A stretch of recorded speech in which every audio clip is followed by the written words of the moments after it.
Sir, நான் கேக்குற क्वेश्चनக்கு ஒரே வார்த்தையில பதில் சொல்றீங்களா? ஒரு வார்த்தை இல்லையா? ஒரு வார்த்தையில சொல்றதுக்கு நான் திருவிளையாடல் சிவாஜி கணேசனாப்பா?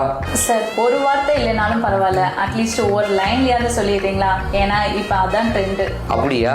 ட்ரெண்டுன்னு வேற சொல்லிட்டீங்க. சரி கேளுங்க. வெற்றிக்கு முக்கியம் விடாமுயற்சி. எடுத்த காரியத்தை விடாம செய்யுங்க. தோல்வி கற்றுக் கொடுப்பதுங்க சார். கிளாரிட்டி. கிளாரிட்டி இருந்தா தான் நீங்க நல்ல முடிவுகளை எடுக்க முடியும்.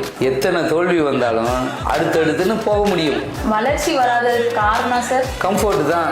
கம்ஃபர்ட்ல இருக்கும்போது வளர முடியாது. பட்டாப்பூச்சி மாதிரி கூட்டை உடைச்சிட்டு வெளியில வர வேண்டியதுன்னா.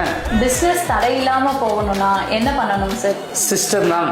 சிஸ்டமும் டீமும் இருந்துச்சுன்னா எத்தனை தடைகள் வந்தாலும் அதை தாண்டி நீங்க போயிடலாம். நம்பிக்கையை கூட்டுவது? உங்க செயல்பாடுகள் தான். போட்டியில ஜெயிக்க ஃபோக்கஸ் பண்ணுங்க. ஒரு பிராண்டை உருவாக்கணும்னா என்ன பண்ணணும் சார்? ட்ரஸ்ட்டை கிரியேட் பண்ணுங்க.